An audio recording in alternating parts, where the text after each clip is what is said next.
दुनिया का सबसे महंगा घर, दुनिया का सबसे ऊंचाई पर बना हुआ घर या दुनिया का सबसे गहराई पर बना हुआ घर, एक पहाड़ी के ऊपर घर या किसी समंदर के बिल्कुल बीचों बीच बना हुआ आलीशान घर। ऐसे घर में रहना या इसे खरीदना, ऐसा सपना आपका भी होगा। लेकिन वो कौन सा घर है जिसे खरीदना तो दूर, वहां पर पैर रखने के बारे में भी कोई नहीं सोचता। वो होता है एक भूतिया घर, एक ऐसा घर जहां पर भूत प्रेत का बसेरा हो या वहां पर ऐसी हरकतें होती हों जिससे आप लोगों को डर लगे। उस घर में पैर रखते ही एक बहुत ही शैतानी शक्ति जो आपका पीछा करे या उस घर के अंदर आपके लिए परेशानी खड़ी कर दे। यकीनन कुछ लोग इस पर यकीन करते हैं और कुछ लोग इसे बेतुका मानते हैं, लेकिन फिर भी पूरी दुनिया में ऐसे घर मौजूद हैं जहां पर भूत प्रेत का साया है और पैरानॉर्मल इन्वेस्टिगेटर खास तौर पर ऐसे घरों में जाते रहते हैं। आप कई चैनल्स पर ऐसी डॉक्यूमेंट्रीज देख सकते हैं जहां पर ऐसे घरों में भूत प्रेत होने के कई सबूत दिखाए जाते हैं। इसीलिए आज मैं आपके लिए लेकर आया हूं एक ऐसा घर जहां पर कई सारे भूत रहते हैं और इसके पीछे का इतिहास सुनकर तो आप भी बहुत ज्यादा डरने वाले हैं। तो हेलो दोस्तों, मैं हूं पुनीत और आज मैं लेकर आया हूं मिस्टीरियस केसेस का अगला भाग, जिसमें हम एक ऐसे घर की बात करेंगे जिसमें बहुत सारे भूत रहते हैं और इसकी हिस्ट्री किसी को भी डराने के लिए काफी है। तो चलिए वीडियो शुरू करते हैं। जनवरी 1971, हैरिसनविल, रोड आइलैंड, जहां पर 14 कमरों वाला एक फार्म हाउस मौजूद है और उसे खरीदा था पैरन फैमिली ने। कैरोलिन और रॉजर दोनों यहां पर रहने आए थे अपने 5 बच्चों के साथ। लेकिन जब उन्हें ये घर दिया जा रहा था तो इसके पुराने मालिक ने उन्हें चाबी देते हुए कुछ खास शब्द कहे थे जिसे सुनकर उन्हें थोड़ा सा अजीब लगा था। उस आदमी ने कहा था कि इस घर में रहना आपके लिए अच्छा अनुभव होगा, लेकिन हमेशा लाइट्स को ऑन रखना। उन्हें इसका पता ही नहीं था कि लाइट्स को ऑन क्यों रखना है, हर समय लाइट्स को ऑन रखना है। इसका मतलब समझने में उन्हें काफी समय लग गया जब वो यहाँ पर रहना शुरू हो गए। शुरुआती दिन काफी अच्छे थे। उनके बच्चे घर के बाहर खेला करते, रॉजर काम पर जाया करते और कैरोलिन घर के अंदर ही खाना बनाती, सफाई करती। लेकिन धीरे धीरे उसने नोटिस करना शुरू किया कि घर के अंदर काफी अजीब चीजें हो रही हैं। वो जिस फर्श की सफाई करती वहां पर अपने आप थोड़ी सी मिट्टी आ जाती, जैसे छोटे छोटे मिट्टी के ढेर लगने शुरू हो गए थे। पहले तो उसने सोचा शायद बच्चे ये करते होंगे, लेकिन वो इस चीज पर ध्यान रखने लगी थी कि बच्चे तो घर के बाहर हैं, तो मिट्टी अंदर कैसे आ जाती है जबकि दरवाजा तो खुला ही नहीं। इसके बाद इससे भी ज्यादा अजीब घटनाएं होना शुरू हो गई। उनका झाड़ू अपने आप गायब हो जाता और पूरे घर के अंदर झाड़ू मिलता ही नहीं। पूरे कमरों में ढूंढा जाता लेकिन झाड़ू गायब ही हो जाता और उन्हें हर बार नया झाड़ू लेकर आना पड़ता। जब वो बेडरूम में होते तो किचन से आवाजें आती। उनके बच्चे ऐसा नहीं कर रहे थे क्योंकि वो तो अपने रूम में होते, लेकिन फिर भी किचन से आवाजें आती रहती और जब कैरोलिन किचन में जाकर देखती तो वहां पर कोई नहीं होता। आवाजें ऐसी होती जैसे कि केटल को कोई खरोंच रहा हो, लेकिन वहां पर कोई मौजूद नहीं होता। लेकिन धीरे धीरे तो ये हालात और भी खराब होते जा रहे थे। घर में अलग अलग कमरों से आवाज आना शुरू हो गई थी। सामान अपने आप नीचे गिरने लगता और उन्हें कोई नहीं मिलता जो इस सामान को गिरा रहा हो। लेकिन उसके बाद ये घटनाएं डरावनी होना शुरू हो गई। आधी रात को ऐसी आवाज आती जैसे कांच की खिड़की टूट गई हो और कांच नीचे गिर गया हो। जब सब वहां जाकर चेक करते तो वहां पर उन्हें कुछ नहीं मिलता, यानी कि कोई खिड़की टूटी हुई होती ही नहीं। तो ये आवाज कहां से आती? इस चीज ने उन्हें ज्यादा डरा दिया था। कैरोलिन के 5 बच्चे, जो कि 5 लड़कियां थी, अब उन पर जैसे धीरे धीरे काफी अजीब चीजें होना शुरू हो गई थी। 5 लड़कियां ये बात करती कि उन्हें घर में ऐसी आत्माओं का एहसास हो रहा है जो हमेशा से यहां पर रहती हैं। उन्हें ऐसा लगता जैसे आसपास कोई घूम रहा है। धीरे धीरे तो उनके कानों में आवाजें आने लगी थी और उन्हें लगता जैसे कोई उनसे बात करने की कोशिश कर रहा है। जबकि कैरोलिन की सबसे बड़ी बेटी तो ये कहती कि उसे किचन में एक आदमी नजर आता है जो थोड़ा सा टेढ़ा है और उसने गंदे पुराने कपड़े पहने हुए हैं। कैरोलिन हर बार किचन में जाती तो उसे कोई नजर नहीं आता, लेकिन उसकी सबसे बड़ी बेटी ये कहती है कि वो आदमी पर्दे के पीछे चला जाता है और गायब हो जाता है। धीरे धीरे ये घटनाएं बढ़ती जा रही थी और कैरोलिन को ये एहसास होने लगा था कि सच में घर में कोई ना कोई शक्ति मौजूद है। कभी किसी कमरे से आवाज आती तो कभी किसी कमरे से। कैरोलिन को घर में नीले रंग की रोशनी नजर आना शुरू हो गई थी जो हवा में उड़ती हुई दिखती और वो उसका पीछा करती, लेकिन वो अचानक गायब हो जाती। कैरोलिन को लगने लगा था इस घर में कोई ना कोई आत्मा या शैतानी शक्ति मौजूद है, लेकिन अब तक उस शैतानी शक्ति ने उनके परिवार को कोई नुकसान नहीं पहुंचाया था, लेकिन थोड़ी सी परेशानी जरूर हो रही थी।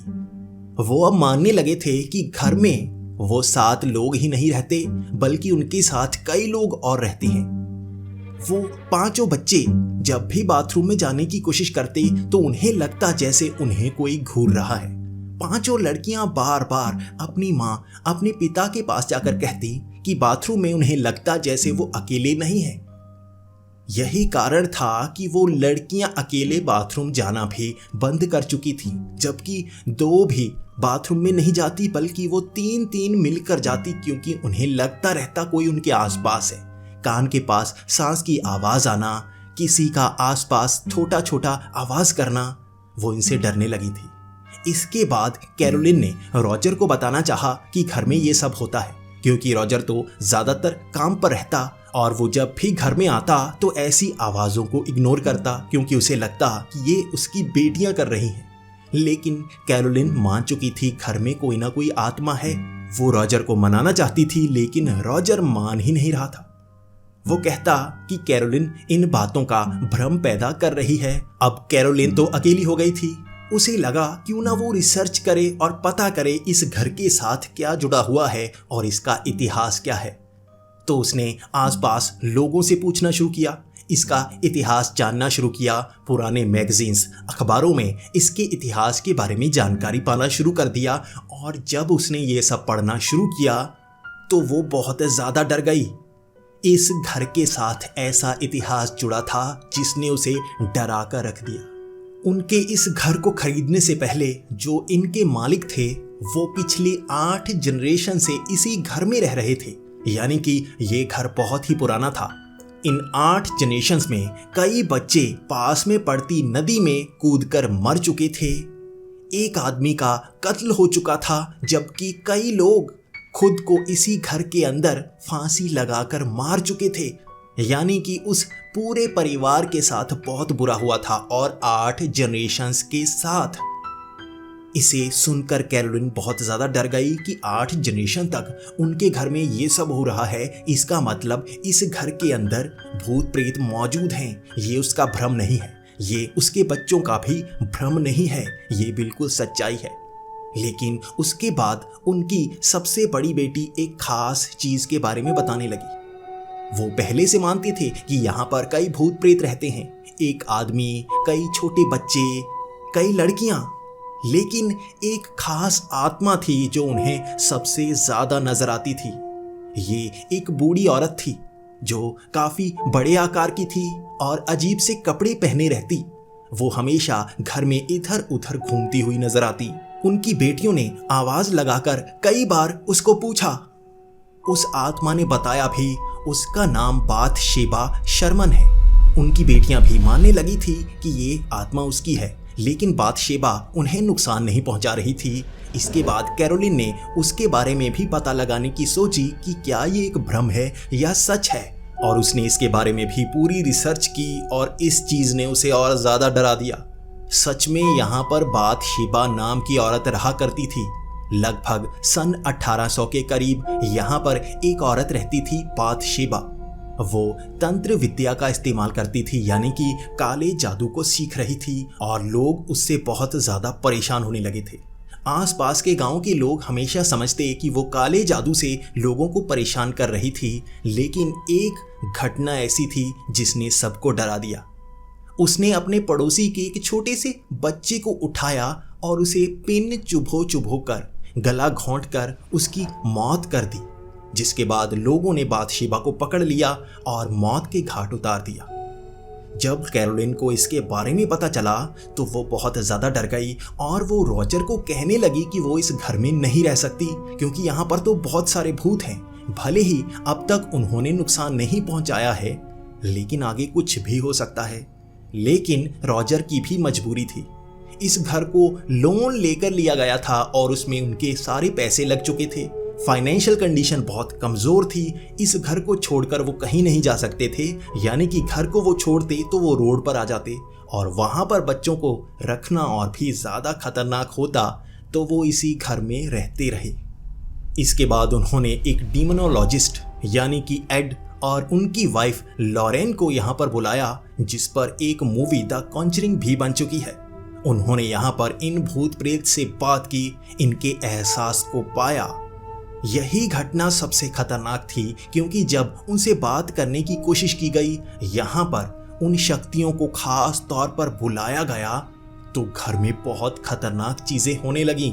कैरोलिन के साथ तो ऐसा होने लगा जैसे कोई उनको पकड़कर कुर्सी से हवा में उड़ा रहा हो। उस घटना को रिकॉर्ड किया गया था लेकिन कभी पब्लिश नहीं किया गया। कहा जाता है कि एड और लॉरेन के म्यूजियम में उसे रखा गया है और कोई भी आम इंसान वहां जाकर इसे देख नहीं सकता, बल्कि खास ऑफिशियल्स को ही इस वीडियो को दिखाया जाता है।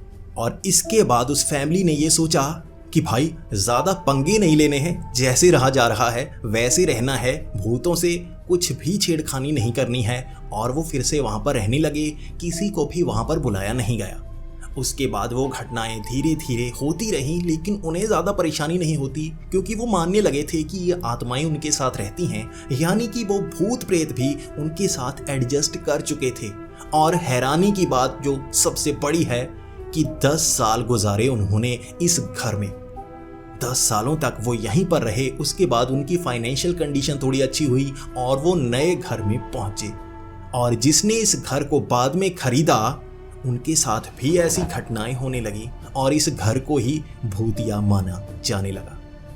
दोस्तों, अगर आप भी ऐसे भूतों का एहसास करना चाहते हैं और वहाँ अमेरिका में रहते हैं तो इस घर में जा सकते हैं। यकीनन शायद आपको यहाँ पर 2-4 भूत मिल ही जाएं या बाथशेबा आपसे बात करना चाहे। और अगर आपको लगता है कि इसी घर में ऐसी भूतिया घटनाएं हुई हैं जो सबसे खतरनाक है, तो मैं आपको बता दूं कि गैरी, इंडियाना में एक घर है जिसे डीमंस हाउस कहा जाता है। और हैरानी की बात कि वहाँ पर 200 भूत माने जाते हैं। साल 2011 में लटोया एमस ने इस घर को खरीदा था और उसे बाद में पता चला कि यहाँ पर 200 भूत प्रेत रहते हैं। अगर आप चाहते हैं मैं उस पर अलग से एक वीडियो लेकर आऊँ तो प्लीज़ नीचे एक कॉमेंट ज़रूर करें। दोस्तों, आपको ये वीडियो कैसी लगी प्लीज़ कमेंट्स में ज़रूर बताएं। अगर आपको ये अच्छी लगी है तो प्लीज़ लाइक करना ना भूलें। अगर आप ऐसी ही हॉन्टेड मिस्टीरियस वीडियोस देखना पसंद करते हैं तो कमेंट करना ना भूलें, क्योंकि मैं जानना चाहता हूं कि रिलीजियस वीडियोस के साथ साथ मैं ये वीडियोस भी बनाऊंगा।